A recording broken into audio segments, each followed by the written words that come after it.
DL Moody एक परमेश्वर के जन थे। उन्होंने एक किताब लिखी जिसका नाम था द ग्रेट लव। वो किताब आपको हिंदी में कहाँ भी नहीं मिलेगी, वो किताब अंग्रेजी में मिलती है, लेकिन अब वो भी नहीं मिलती कई बार। मैंने उस किताब को हैदराबाद से खरीदा था। हैदराबाद में प्रिंटिंग होती है हमारी। मैंने वो किताब ली और मैंने उस किताब को पढ़ना चालू किया। स्टार्टिंग में वो किताब मुझे बड़ी उबाऊ लगी, क्योंकि उसमें बहुत सारे खाली सिद्धांतों के लिए लिखा था।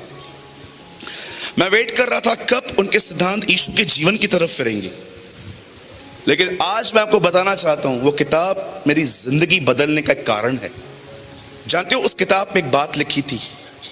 उस किताब में अंकल डीएल मूडी लिखते हैं, मसीहों में सबसे बड़ा गुनाह जानते क्या है?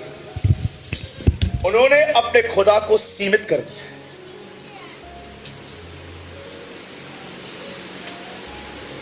उन्होंने अपने खुदा को छोटा बना दिया। ये उनके स्ट्रेस में रहने का रीजन है। स्ट्रेस छोटा सा। मेरी प्रॉब्लम बहुत बड़ी है, मेरा खुदा इतना। यीशु ने कहा जब पवित्र आत्मा आएगा तो 3 बातों से निरुत्तर करेगा। पहली चीज वो कहता है पाप। और जानते हो वो कौन सा पाप मेंशन करता है? वो कहता है पाप यह है कि वे मुझ पर विश्वास नहीं करते। अब फर्स्ट सिन ही मेंशन। खुदा को सीमित कर देते हैं हम। मेरा परिवार कहां विश्वास में आ सकता है? ये कठोर लोग, कई मूर्ति पूजक लोग हैं, ये लोग कैसे विश्वास करेंगे? नौकरी मुझे मिल ही नहीं सकती, मैं पढ़ा लिखा ही नहीं हूं, मल्टीनेशनल कंपनी में तो मेरी कोई हैसियत ही नहीं है। खुदा को सीमित कर दिया है लोग, जबकि बाइबल बताती है तू राष्ट्र मांग, मैं तुझे राष्ट्र दूंगा। मैं कोई घमंड नहीं कर रहा हूं, प्रभु मेरा गवाह है। मैं आपको कहना चाहता हूं, खुदा ने मुझे भारत दिया है। यस, मुझे यहां पर काम करने के लिए रखा गया है। राष्ट्र मांग, मैं तुझे राष्ट्र दूंगा। और आपका खुदा डब्बे में पड़ा हुआ है अंदर, उसको अंदर बिठा के रखते, कहते तू बड़ा कमजोर है, फास्टिंग कर करके मैं तुझे बलवान बनाऊंगा एक दिन। जब मैंने इस किताब को पढ़ा, मैं ना ऐसे रो रहा था। मैंने कहा प्रभु ये मैंने किया? कितनी डिसरिस्पेक्ट है कि आपका बाप बिलियनियर है और आप उसको प्रेजेंट करते हो कि वो भिखारी है। He is a bagger.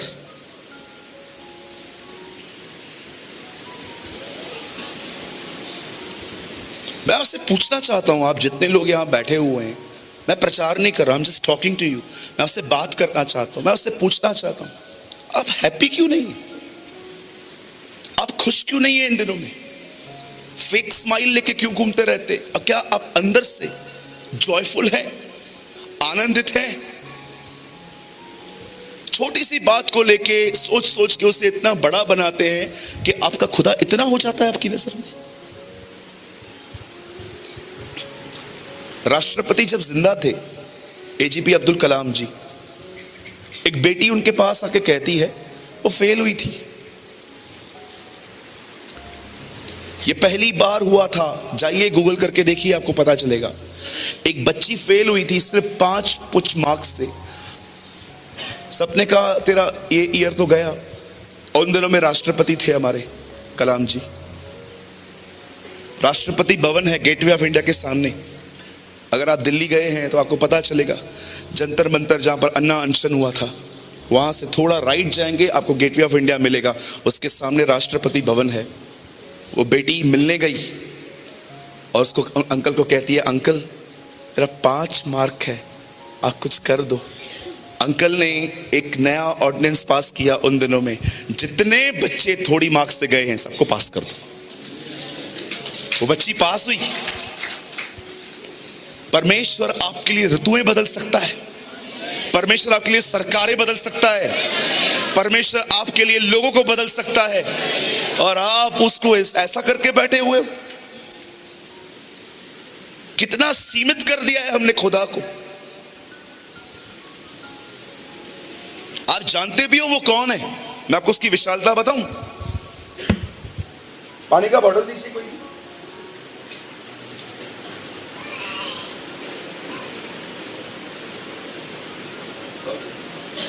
आप जानते हैं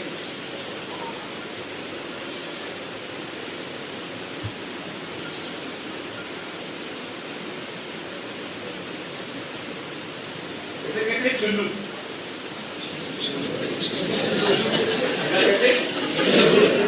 चुल्लू पर पानी में डूब पर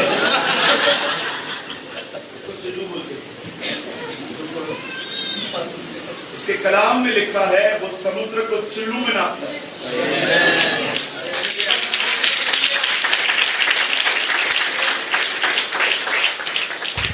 आप इस दुनिया में जितने समुद्र देखते हो ना, उसके चुल्लू में आते हैं।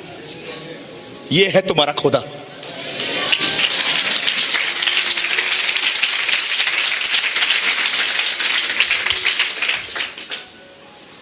मैंने नया नया बिजनेस स्टार्ट किया था। 6 महीने तक एक कस्टमर नहीं आया था मेरे पास।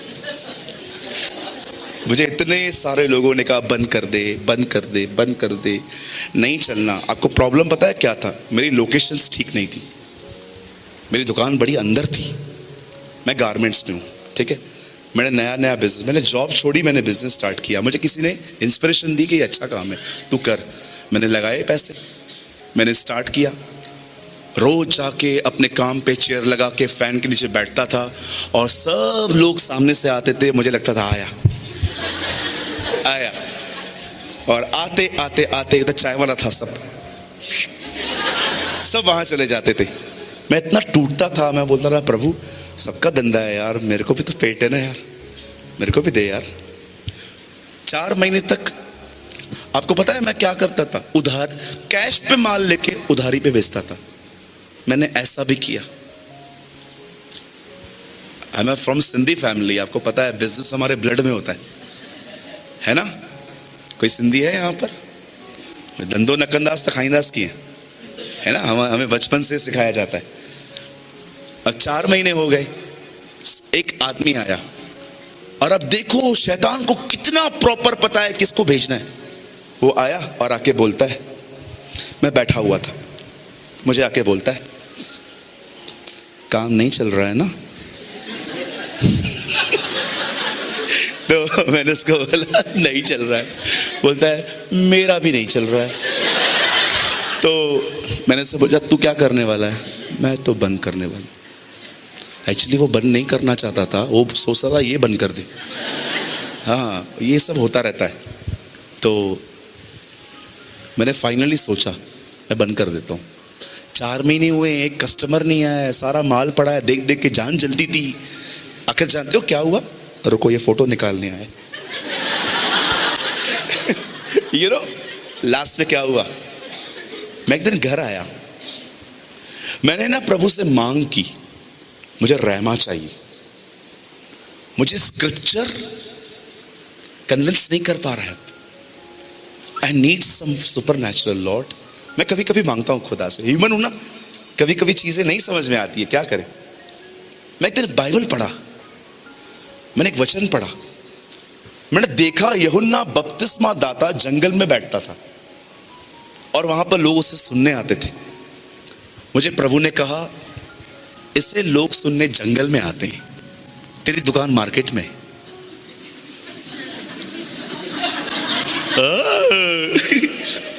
मैंने डिसाइड किया मैं किसी की नहीं सुनूंगा। आप बिलीव कीजिए, अगले 8 महीने जितना काम मेरे पास था मार्केट में किसी के पास नहीं था।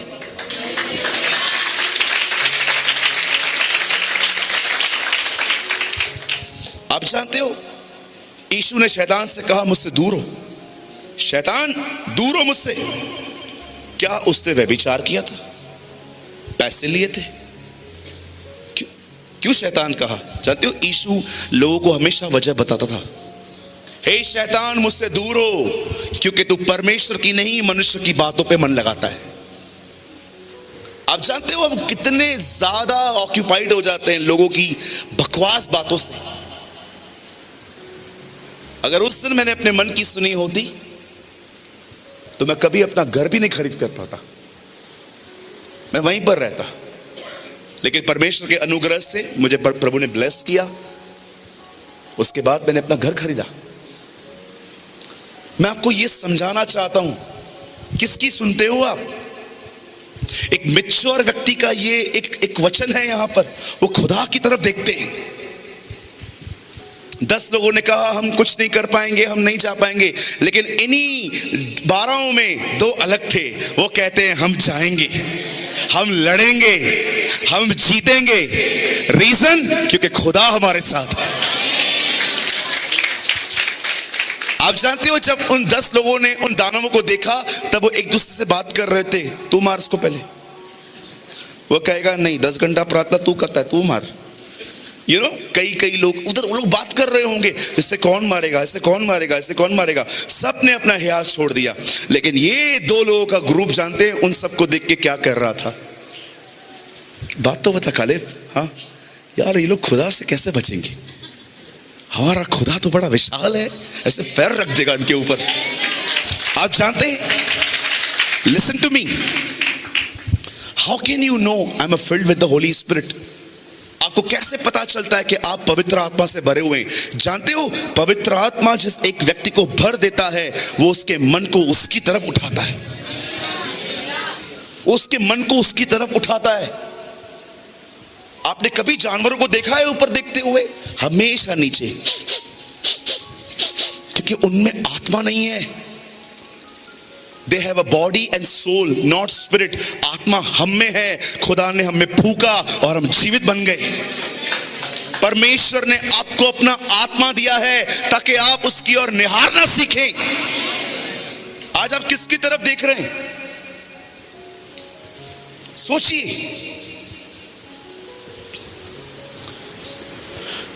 द बाइबल सेज ये एक बुद्धिमान व्यक्ति का एक्ट होता है। मैं वाइज हूं, कैसे? मैं खुदा की तरफ देखता हूं। 10,000 रुपए पड़े हैं क्या भैया? दे दो ना, 1 हफ्ते के बाद दूंगा। तुमने दुआ की? 15,000 रुपए पड़े हैं क्या? मैं चर्च के अंदर लोग आजकल पैसों की लेन देन करते हैं। कितनी बुरी बात है ये, जबकि बाइबल बताती है प्रेम को छोड़ और किसी बात पे कर्जदार मत बनो। और देखिए, लोगों की हेल्प करते हैं हम, न देने पर चर्च छोड़ देते हैं वो लोग। किसी की मदद कर रहे हो तो एक शर्त पे करो, वापस नहीं मिलने वाला है, दैट्स इट, खत्म।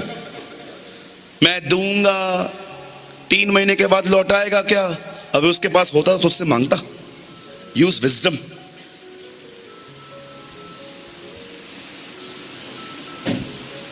अगर मुझे खुदा इंस्पायर्ड करता है ना किसी की हेल्प करने के लिए, मैं उसको एक शर्त पे देता हूं।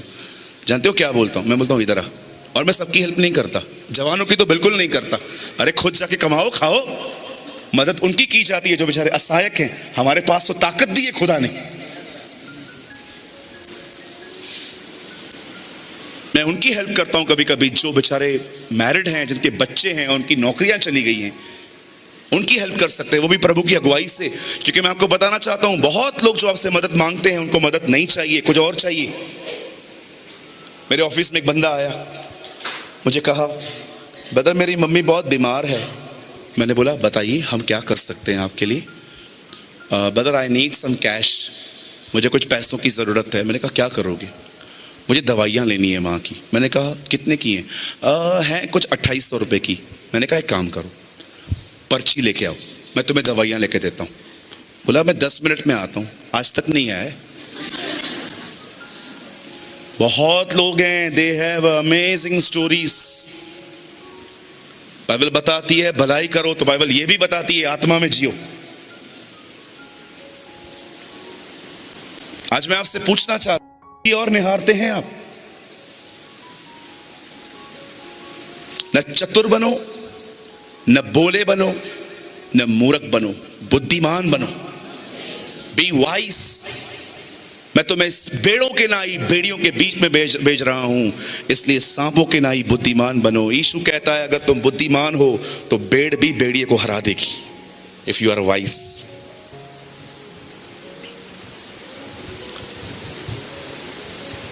कैसा है खुदा आपका? इतना 2 इंच का कि 4 इंच का? देखो बैठे कैसे कुछ लोग।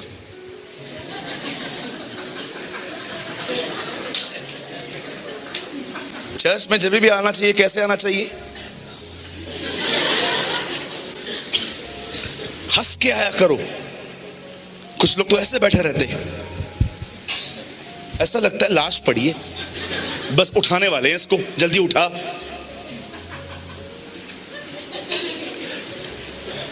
चर्च में कैसे आते हैं? हंस हंस के। दाऊद कहता है मैं आनंदित हुआ जब किसी ने मुझे कहा चलो प्रभु के घर को चले। आमीन। कभी कभी कुछ लोग को देख के ऐसा लगता है 10 मिनट पहले लकवा लगाए।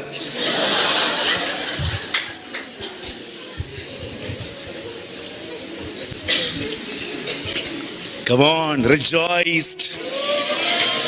हमारा प्रभु जीवित है।